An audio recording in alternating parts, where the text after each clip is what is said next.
Hello class 9th। चलिए आज हम लोग सेकंड चैप्टर पॉलिटिकल साइंस का स्टार्ट करते हैं और इसका नाम है कॉन्स्टिट्यूशनल डिज़ाइन। ठीक है, तो आज हम लोग सेकंड चैप्टर पढ़ेंगे। अब कॉन्स्टिट्यूशनल डिज़ाइन का मतलब पहले समझ लीजिए।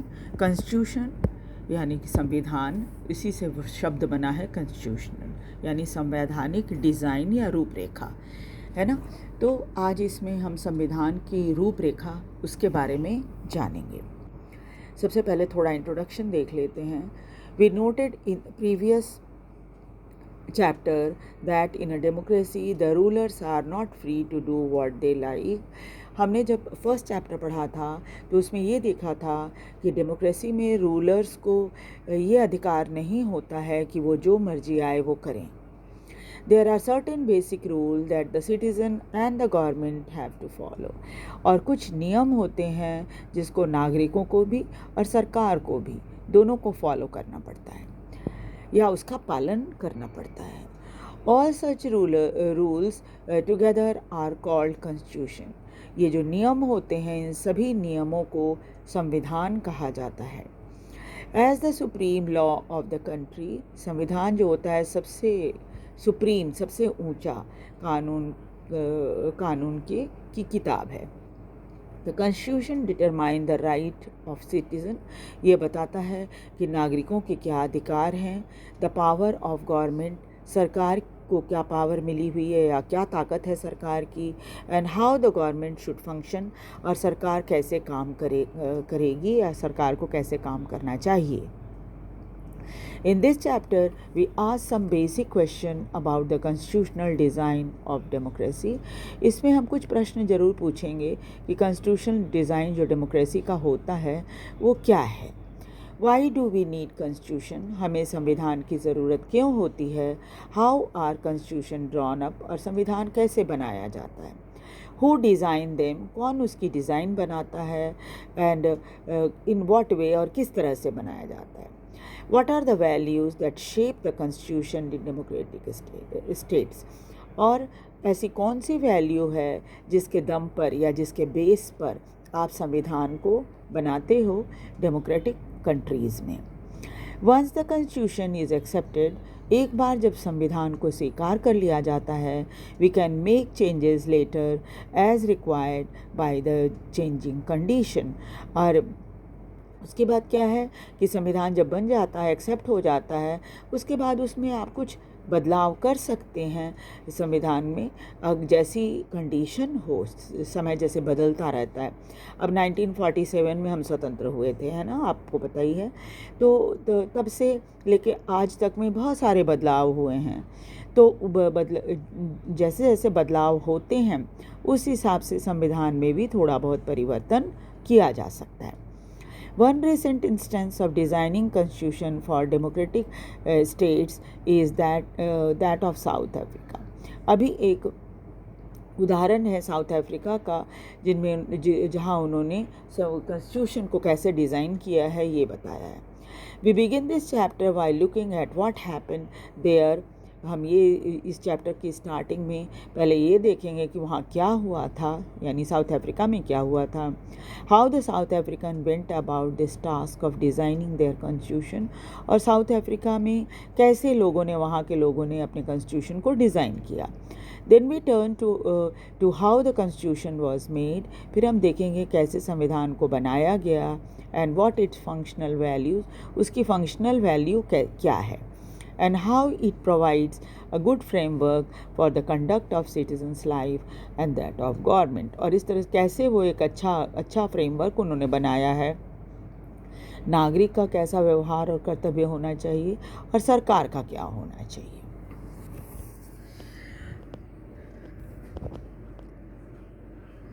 अब हम देखेंगे democratic constitution in south Africa.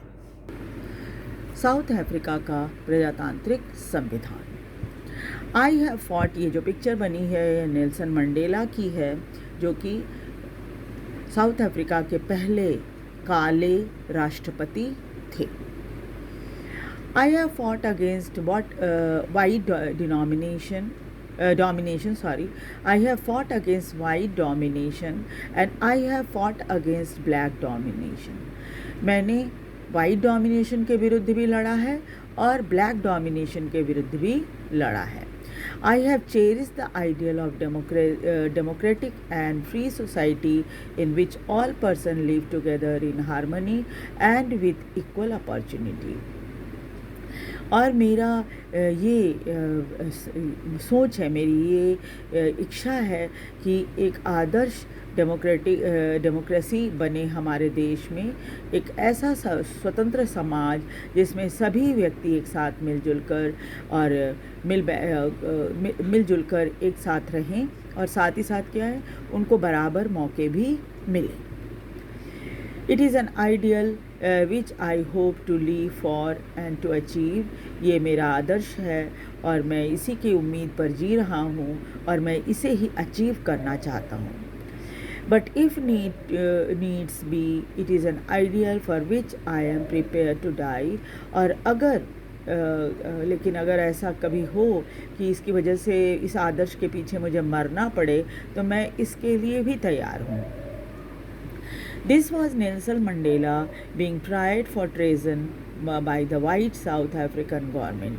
ये नेल्सन मंडेला हैं जिनको ट्रेजन के लिए, ट्रेजन कहते हैं जैसे देश के विरुद्ध में कुछ काम किया, इसकी वजह से, या आप कह सकते हैं कि देश के विरुद्ध कोई गद्दारी की हो.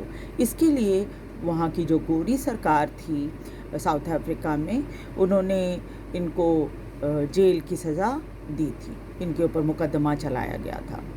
He and 7 other leaders were sentenced to life imprisonment in 1964 for daring to oppose the apartheid regime in his country.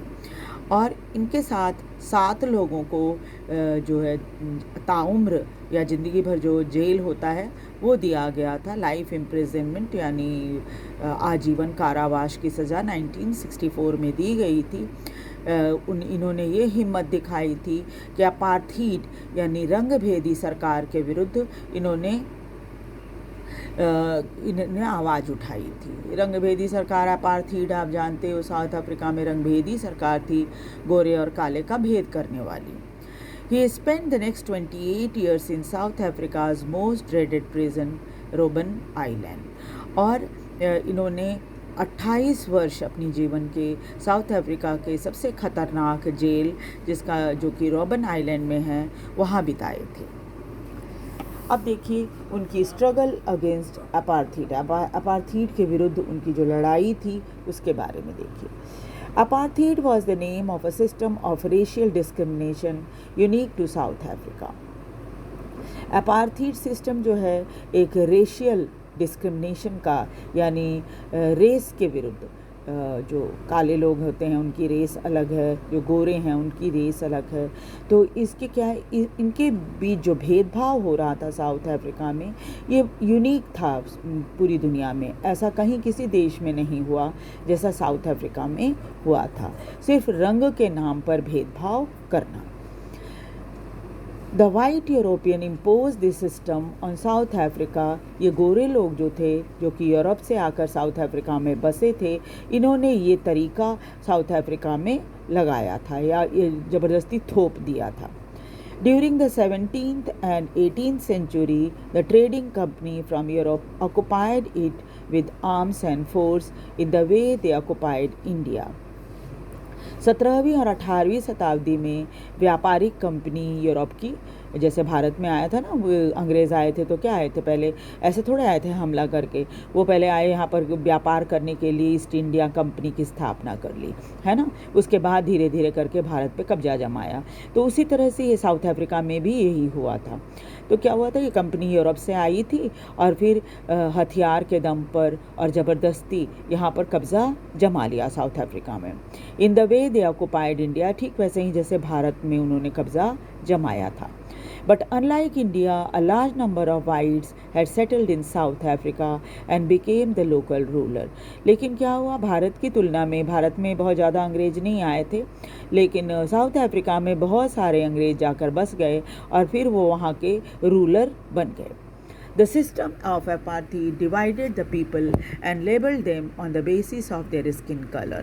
apartheid या रंगभेदी सरकार जो थी उसने लोगों को बांट दिया था और लेबल लगा दिया था उनके स्किन कलर के ऊपर, गोरे या काले या जो ब्राउन होते हैं वो. The native people of South Africa are black in colour. जो साउथ अफ्रीका के बाशिंदे थे, जो वहाँ के रहने वाले थे, वो तो काले थे. They made up about 3/4 of the population, और उनकी आबादी भी 3/4 थी. वर कॉल्ड ब्लैक्स, और उनको काला कहा जाता था. Beside these two groups, there were people of mixed races who were called colored.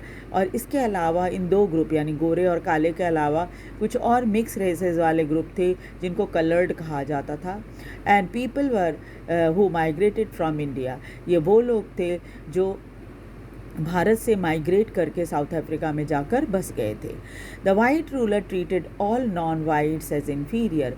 और ये जो गोरे लोग थे वो सभी नॉन वाइट लोगों को यानी काले और कलर्ड जो लोग थे उन सबको अपने से नीचा समझते थे. And the non whites did not have voting right. और इनको वोट डालने का अधिकार भी नहीं दिया गया था. The apartheid system was particularly oppressive for black. Apartheid system या रंगभेदी जो सिस्टम था वो ख़ास तौर पे काले लोगों के लिए बहुत ही तकलीफ़देह था. They were forbidden from living in white area. पहले उनको उन एरिया से में बसने से मना कर दिया गया जहाँ पर गोरे लोग रहते थे. And they could work in white area only if they had a permit. और अगर गोरे इलाकों में वो काम करते हैं तो उनको पहले परमिट चाहिए होता था यानी परमिशन चाहिए होता था. Trains, buses and taxi, hotel, hospital, school and colleges, library, cinema hall, theater, beaches, swimming pools, public toilets were all separate for white and black. गोरे और काले लोगों के लिए सब कुछ अलग अलग था. जैसे आपने ये लिस्ट पढ़ी ना कि ट्रेन भी, बस भी, टैक्सी भी, होटल भी, हॉस्पिटल भी, स्कूल भी और कॉलेज भी, लाइब्रेरी भी, सिनेमा हॉल भी, थिएटर भी, बीच भी, स्विमिंग पूल भी, ये सब के सब काले और गोरे लोगों के लिए अलग अलग था. This was called segregation. इस तरह से क्या था, उनको बांट दिया गया था. They could not even visit the churches where the white worshipped. यहाँ तक कि चर्च में भी जाने के लिए उनको अलाउ नहीं किया गया था, ख़ास तौर पे उन चर्च में जहाँ पर गोरे लोग जाया करते थे पूजा करने के लिए. Black could not form association or protest against their terrible treatment. काले लोग न ही अपना एसोसिएशन बना सकते थे और न ही विरोध कर सकते थे कि उनके साथ कितना बुरा बर्ताव हो रहा है. Since 1950, the black, colored and Indian fought against the apartheid system. फिर 1950 के बाद काले, कलर्ड लोग और इंडियंस इन सब ने अपार्थीड सिस्टम का विरोध किया. They launch protest marches and strike. और उन्होंने प्रोटेस्ट में मार्च भी निकाला और साथ ही साथ स्ट्राइक या हड़ताल भी किया. The African National Congress was the umbrella organisation that led to struggle against the policies of segregation. उसके बाद अफ्रीकन नेशनल कांग्रेस जो थी वो एक ऐसा अम्ब्रेला ऑर्गेनाइजेशन बनी जिसने इस सेग्रीगेशन की जो पॉलिसी थी इसका विरोध किया था. This included many workers union and communist party. इसके अंदर बहुत सारे लोग आ गए थे जिनमें वर्कर यूनियन भी थे और कम्युनिस्ट पार्टी भी थी. Many sensitive white also joined the ANC to oppose apartheid. बहुत सारे गोरे लोग जो थोड़े सेंसिटिव थे उनको भी लगता था कि ये भेदभाव अच्छी बात नहीं है. उन्होंने भी अफ्रीकन नेशनल कांग्रेस ज्वाइन कर लिया था ताकि वो अपार्थीड या रंग भेद का विरोध कर सकें. Played leading role in struggle. उन्होंने भी बहुत आगे बढ़ चढ़कर इस लड़ाई में साथ दिया. Several countries denounced apartheid as unjust and racist. बहुत सारे देशों ने भी अपार्थीड को अन्यायपूर्ण और रेसिस्ट बताया. But the white racist government continued to rule by detaining, torturing, killing thousands of black and colored people. लेकिन गोरी सरकार जो है रेसिस्ट सरकार ये लगातार वहाँ पर सरकार चलाती रही, लोगों को पकड़कर जेल में डालती रही, उनको टॉर्चर करती रही और वो हज़ारों लोगों को, काले और कलर्ड लोगों को जान से मार भी डाला था. तो नेक्स्ट क्लास में हम न्यू कॉन्स्टिट्यूशन पढ़ेंगे। आप वीडियो देखिए, उसके बाद चैप्टर को भी पढ़िए ताकि आपको आसानी से चैप्टर समझ में आ जाए। वीडियो को लाइक और सब्सक्राइब भी ज़रूर कर दीजिए। Thank you very much.